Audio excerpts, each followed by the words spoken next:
to indicate it repeats. Those would be rational numbers. Irrational numbers are square roots where we do not have a perfect square radicand, the radicand being the number inside. So the square root of 2 would be irrational. Pi, what we use in geometry with circles, 3.14159 and so forth. It's a non-repeating, non-terminating decimal. And I can even create one just by adding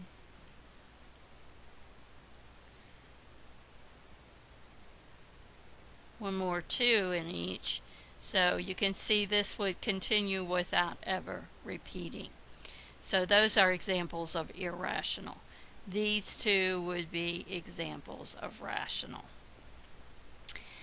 All right, now let's go back to the set terminology. We have an empty or null set. That's a set that contains no elements. We have 2 symbols, and it's very important on these. Let me see if I can get back to my yellow. I prefer the yellow here. Very important to use one or the other, not both. Be very careful. I have seen many students do this. This is not the empty set. That is the set containing the empty set. So there is one element in that set. It is no longer empty.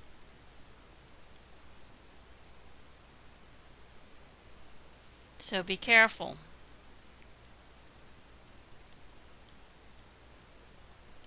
Okay, we don't want to use that. You want to use a 0 at the slash through it or the empty braces.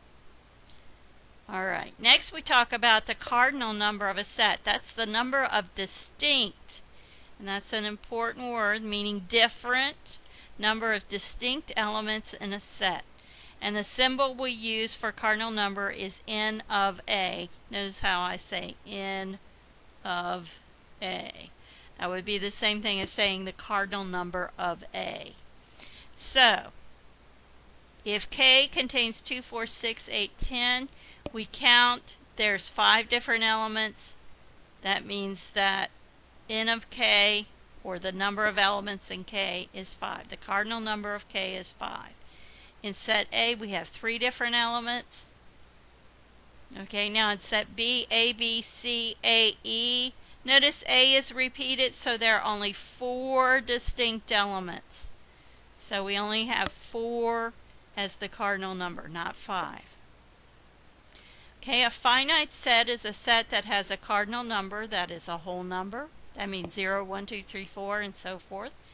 An infinite set is a set that is so large that it doesn't have a cardinal number that is a whole number. Actually, it has what is called a transfinite number as its cardinality. And the Aleph null looks kind of like this. It's kind of a funny looking X. For example, the set of natural numbers has Aleph null as its cardinal number.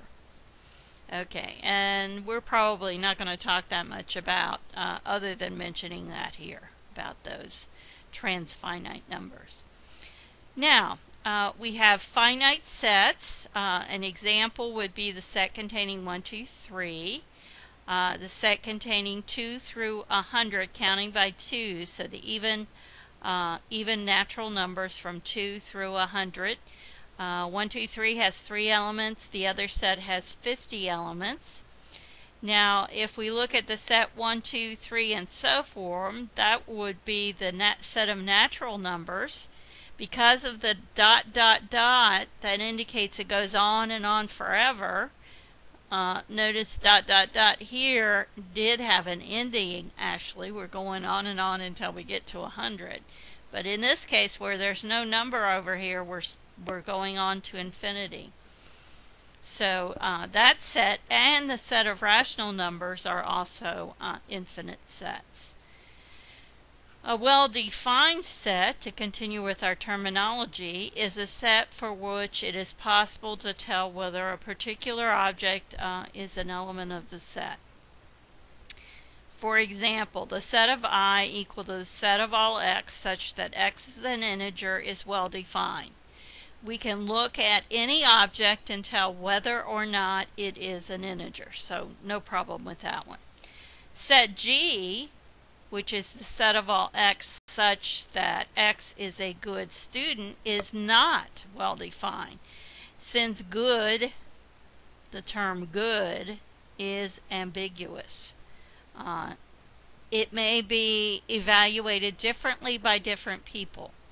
So because of that, it is not a well-defined set.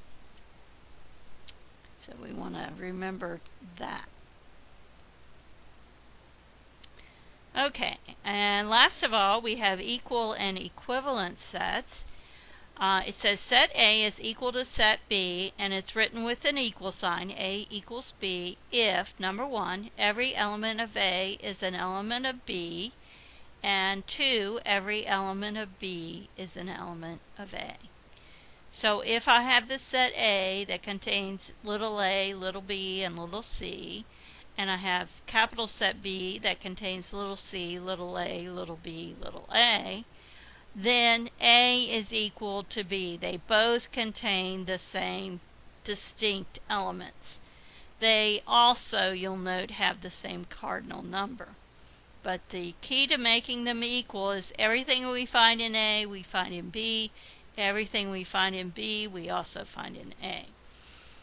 Now, A, when we change set B to contain D instead of two A's, so we have CADB, because everything in A is found in B, so we're okay for that one. But what we note is that D is not found in set A. So because of that, the two are not equal.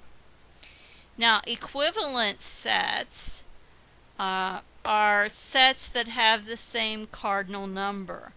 So if we have a set A containing 1, 2, 3, and 4, and set B containing A, B, C, D, the two sets A and B are equivalent. Looking at sets C and D, C contains 2, 4, 6, 8, and D contains A, B, C. They're not equivalent because set C contains 4 elements, so N of C is 4, N of D is only 3. So they're not equivalent, Okay, now make sure you watch my recording of the sample problems before you go on to do the online homework. What I'll do is I'll be working some even numbered exercises from the textbook to give you some ideas about how the problems will be worked. They almost all deal with the terminology that we've taken a look at in this particular lecture. So your next step is to watch the sample problems for 2.1.